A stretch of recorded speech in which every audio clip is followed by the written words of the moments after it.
always knew I wanted to perform, even before knowing the family history. I remember watching the Tony Awards and my dad saying something when I was a little kid. This is your great-grandmother award.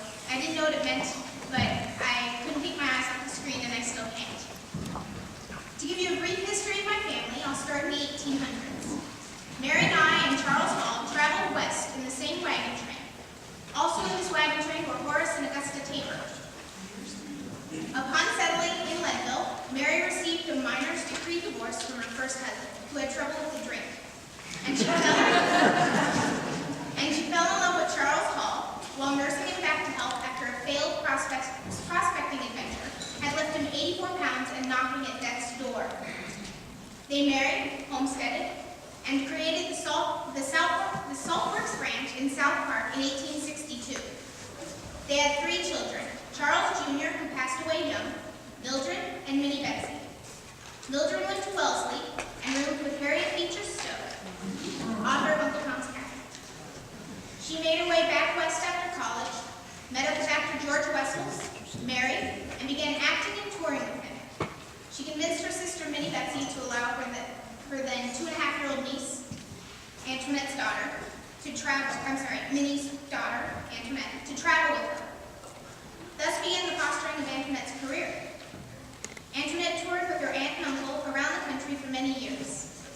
Then in the early 1900s, when performing at Elitch Gardens, she met a businessman by the name of Frank Beecroft Freon. He was in love with her immediately, and they soon married. Antoinette put acting on the back burner to become a mother. She had 2 daughters, Margaret and Elaine. Frank worked at 60 Wall Street as the managing partner of City Service until his death in 1923. His brothers, who worked with him, teased Frank often, telling him he'd soon be back in Broadway shows if he let Antoinette have her way with his money. Boy, were they right. Towards the end of Frank's life, Antoinette and her friend Brock Pemberton began working together. Antoinette became a full-fledged Broadway angel and started acting again and doing some directing as well, which was unheard of for a woman at that time. She helped establish the American Theater Wing and the Stage Door Canteen, which entertained U.S. troops before they headed off to World War II. During the run of Mary Chase's Harvey, Antoinette, who was directing the show, suffered a heart attack and passed away. That was 1946. The Tony Awards were developed a year later to honor her. My grandmother Margaret was an actress and director in her time as well. Some of her work include Mae West's Go West, Young Man, and a movie with Robert Young called New Morals for Old. She was also on Broadway in such shows as Strictly Dishonorable, After All, and Ceiling Zero.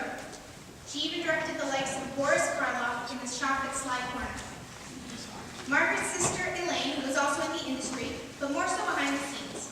Some of her works include producing Broadway's Anastasia, and as a young girl she acted in Deems Taylor's Lilium with a young Ingrid Bergman.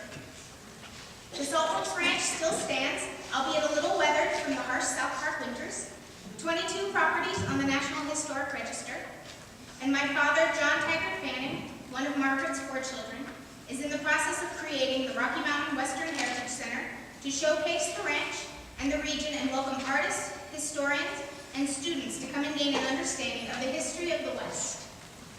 This last summer, I had the honor of sharing my family's story with the conservatory students. They took a trip up to the ranch, received a tour and hours of storytelling, while they enjoyed a genuine cowboy cookout provided by Keith Wells and his daughter Kelsey. It was delicious. I was very impressed with the students' interest in the story. Many were vigorously taking notes, asking questions, and sharing opinions. They were respectful of the property and took great care in making sure that Antoinette's story was kept true and it honored my family. It was an amazing experience for myself. I started with 14 students who knew very little about Antoinette save the Tony Awards. And by the end of my 5 days, they were telling me my family's history. It gave these characters in my life a new dimension, adding more color to the stories I had always been told, and made me feel closer to my family. What the students were able to put together in a matter of 10 days is quite impressive. I must also mention that Mark Arnest, Devin Schaff, and Judith Shea Burns helped immensely in the creation of this project as well. They all added their expertise, but had a very respectful way of offering ideas in such a way that the reins remained in the students' hands. You'll notice that the entire cast is not here tonight. Several of them were not able to step away from their college obligations. Nonetheless, the cast present is outstanding. and happy to carry the entire opera in the absence of their fellow composers. I find much similarity in Mildred Hall and Linda Weiss. Mildred Hall saw potential in a 2.5-year-old girl and fostered that. Thanks to her initial help, a star was born, and the Tony Awards were created to honor that powerful individual and acknowledge all she had done for culture and the civilization at that time. Thanks to Linda's help and the help of all the staff, faculty, and sponsors, young and talented artists constantly leave the conservatory and imbue their create on society.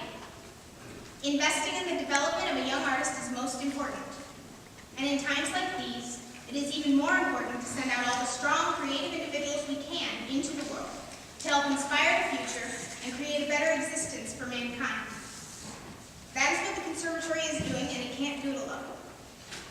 Your being here this evening flows power to this organization and helps assure a better future for everyone. In closing, I'd like to leave you with my favorite quote from author and humanitarian Lafayette Ronald Hubbard. And he says, "A culture is as great as its dreams, and its dreams are dreamt by artists."